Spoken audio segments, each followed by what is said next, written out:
Hey guys, it's Julian, and today I'm going to be showing you how to make Toolroom style house music. As usual, you can get the project file and samples, MIDI and presets and all that stuff in this video in the description, and if you're a patron on my Patreon, check there because it's already available. Let's get started. So, we're at 124 BPM. The first sound that we have here are these stabs, which sound like this.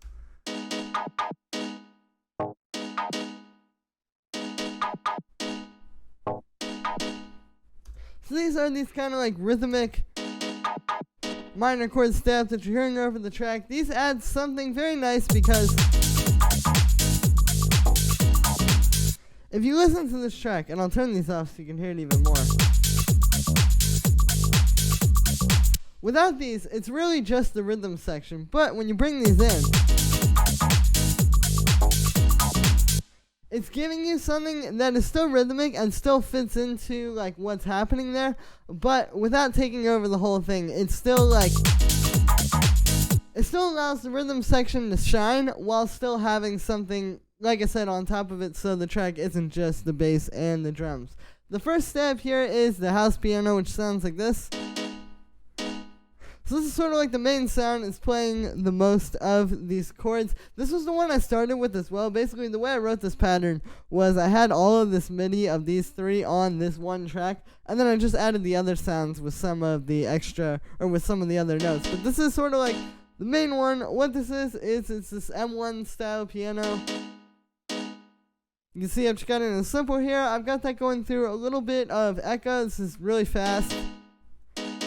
Just kind of gives it a little bit of space and kind of makes it ring out a bit more. And then we've got that going through a bit of drum bus to fatten it up and make it hit a little bit harder, as well as this auto filter, which is cutting out the low end. And then the last thing on here is just a compressor side chaining it a little bit to the kick, and that is it for the piano. The next step we have here is this one, which sounds like this.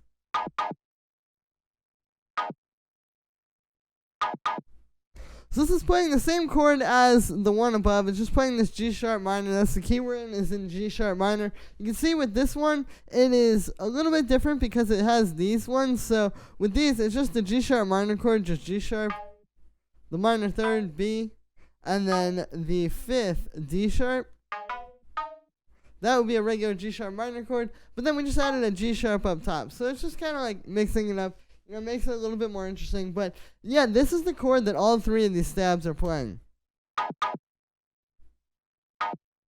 So for the sound on this one, it's made using operator. This is a pretty simple FM sound. You can see it's just three sine waves, just got them at different octaves, and I've got them detuned a little as well. Then they're going into a bandpass filter. The bandpass has an envelope on it, so here's before that filter,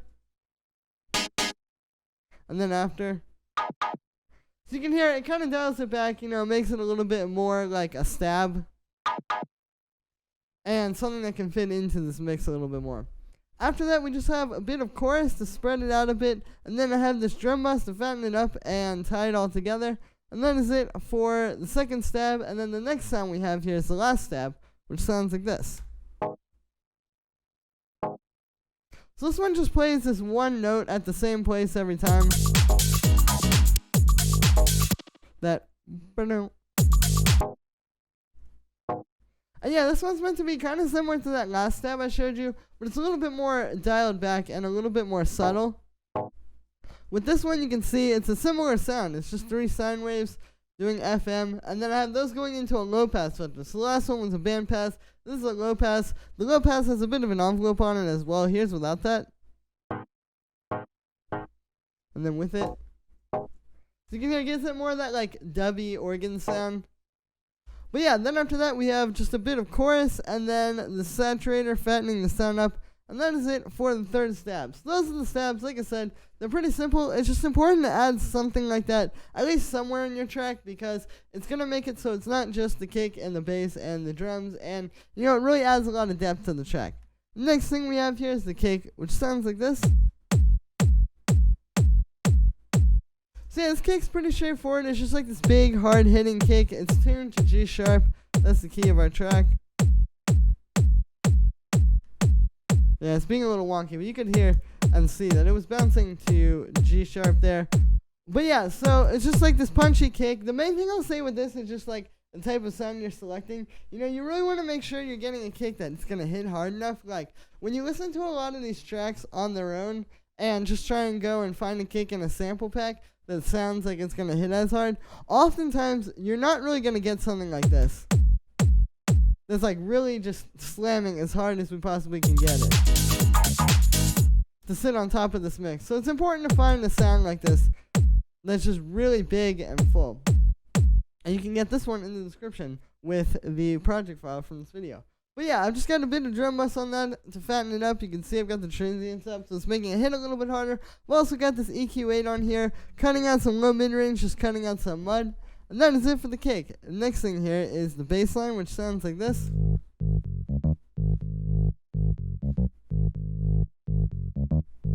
So here are the notes. It's kind of just playing around this G sharp minor scale. It is playing around the G sharp minor scale. But you can see it's a very bouncy and almost kind of simple bass line. Like, it's just sticking around the G sharp with a few little extra notes here and there.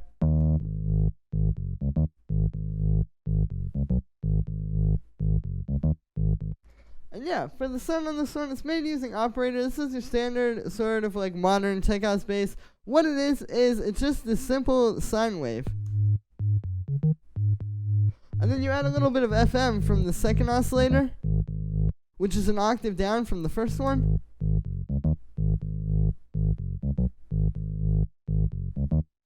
And there you go, you get kind of like this deeper, more like tech house style bass. And you can hear it has like something very audible to it, but it's still very warm and round. A lot of the problem with using a sine wave is that it's got that nice power to it, and especially if I put that down an octave.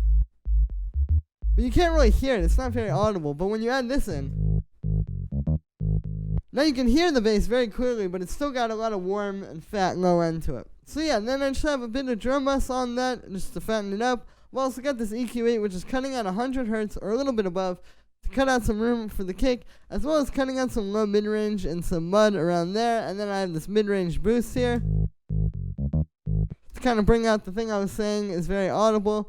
And then the last thing we have on there is just a compressor side chaining it to the kick, and that is it for the bass. So then I have the kick and the bass in a group together. This is definitely something very essential with this style of music. It's really the way that you get the low end to sound right. Like, a lot of times, or in almost every case really, with this style of music, the kick and the bass is really the foundation. Like, this is where the groove really is coming from. So turn this off. Even with all these swung drums and stabs and stuff, it still doesn't have the groove like it does with the kick and the bass. So you need to put these in a group and process them together to make it all really cohesive and make your low end as fat and strong and as much coming through in the mix as possible. Like, this is where the mixing kind of goes into the composition of the track. If you have this mix like too quiet, or it's just not hitting right, you're not going to have the same amount of groove in the track. Like, this doesn't make you bang your head like this does. So yeah, the first thing we have on here is a bit of drum bus and a bit of saturator. These are working together. I'll turn them off and then turn them on. Here's without them.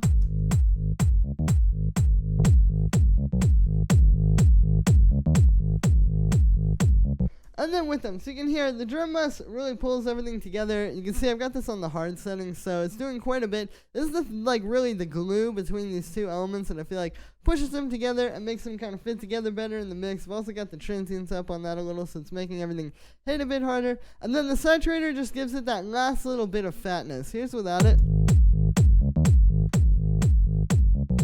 And then with it, you can hear it actually turns it down a little because I have the output set like that. That doesn't really matter. It's all relative.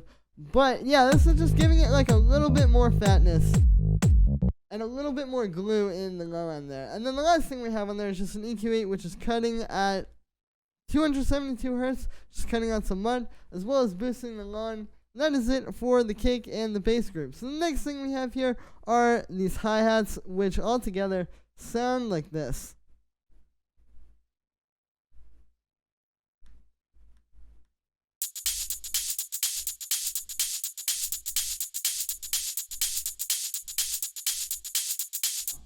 So these are the hi-hats in the track. You know, the hi-hats are very important. It's important to get like the right balance of them and also getting them sounding as sharp as you possibly can, because like when I was putting this up against reference tracks, if you just grab a hi-hat and just put it in here and just kind of like don't do a lot to it, it's really not going to sound as full and as powerful as you need for these kind of tracks, and it's just, your track is going to fall a little bit flat. You're going to be wondering what happened. But when we have a very full and sharp high end in these hi-hats here like this, you can hear like it just sits on top of the mix perfectly. So yeah, first thing here is the open hi-hat, which sounds like this. This is the main one that you hear. I've just got this kind of like hard-hitting sample. It's important to choose a very full-bodied sample like this for this one. If you just get one that's like a little in the high end, it's really not going to work. But if you get something like this that has a lot of attack to it, and some nice mid-range, and then like a sharp high-end kind of crunch to it, it's just going to feel a lot more full. And the overall track is going to sound a lot better. This is one of those things that really sets the foundation for the track. I've got a bit of drum bus on that just to fatten it up, as well as the EQ8 boosting the high end. That is it for the open hi-hat. After that, we have the shaker and tambourine. These are kind of playing, or these are playing together. They sound like this. So we have some mid-range from the shaker here, and then the high end from the tambourine. So it's just a matter of layering these together and getting the best of both worlds. Like on their own, either one of these wouldn't really work, because the shaker wouldn't have enough high end,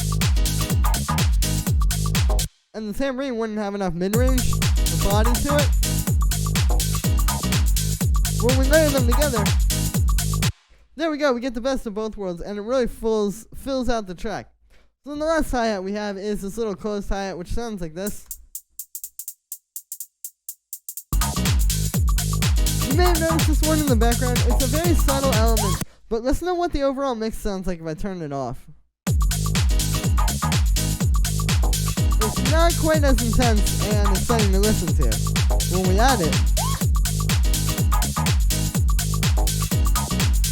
all of a sudden the energy comes back. So this is one of those things, it's very subtle. You know, you probably don't notice it if you're just newer to producing, or if you're just somebody who doesn't really know what what to be paying attention to.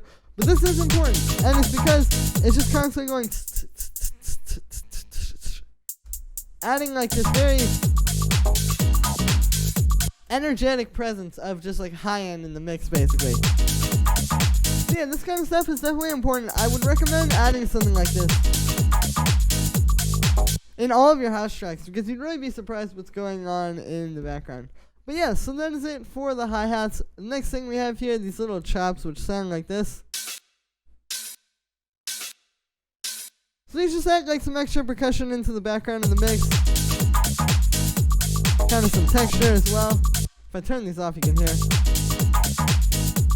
It still works, but it's not got as much life to it as this does.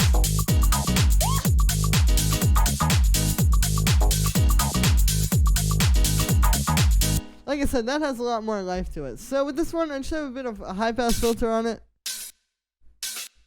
And that is really it. The next thing we have here is the clap, which sounds like this. And this one's pretty simple. It's more about the type of sound you choose, just like this very full-sounding clap with a lot of body to it. It's not just like a in the high end, but it's got that kind of mid-range to it as well. So it'll sit in the mix nicely without getting in the way of anything else. After that, we have these two little percussion sounds, which sound like this. So this is kind of playing off each other. We have this one, which is just playing on that upbeat of every half note.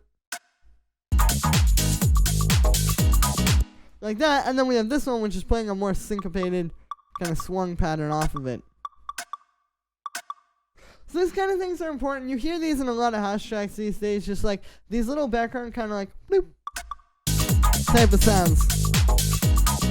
And it adds a lot. If I turn these off, it's kind of like that closed hi-hat, just like a little bit more noticeable, where all of a sudden there's a lot less energy in the track compared to this with them.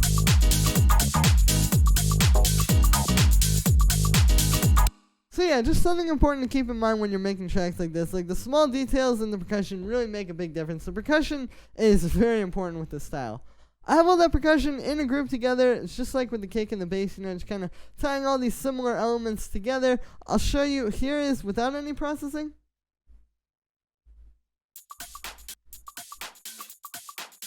You can hear it's just really not as full, not as professional sounding versus with all the processing. It brings it out and makes it professional and full and loud enough and just like,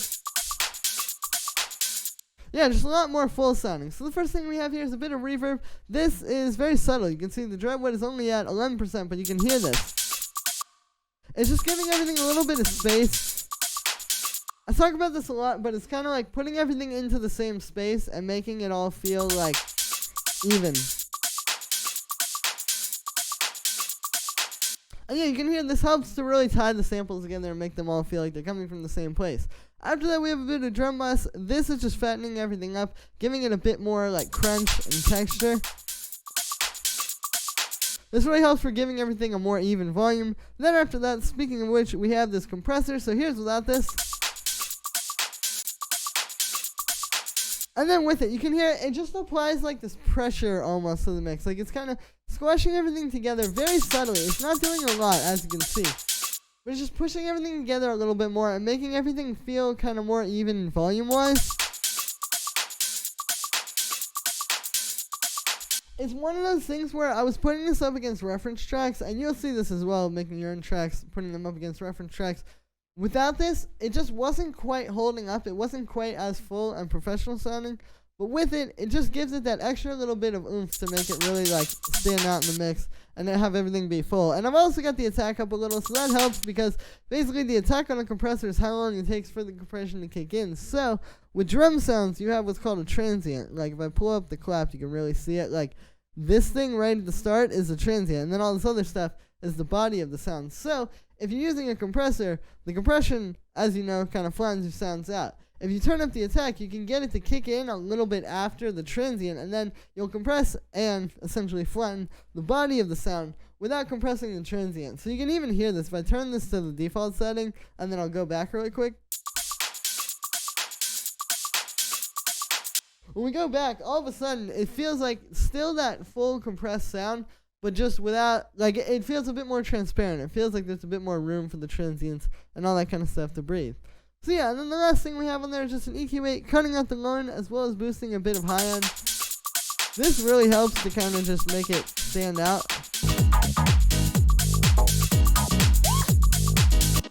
And yeah, that is it for the percussion. And then the last thing we have down here is just this little whoop sample. Just got a bit of drum bass on that. This is just adding a bit of like some energy at the end of every 4 bars because it's kind of like you hear this very repetitive pattern.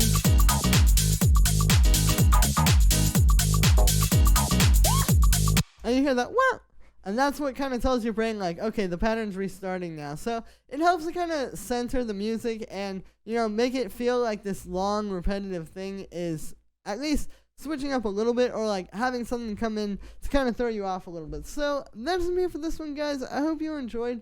As always, make sure to like this video as well as subscribe and let me know what you think of this video in the comments. Like I said in the beginning, you can get the project file and samples and MIDI and presets and all that stuff in this video in the description. And if you're a patron on my Patreon, check there because all of it is available already. Thank you so much, guys, and I will see you tomorrow with another video.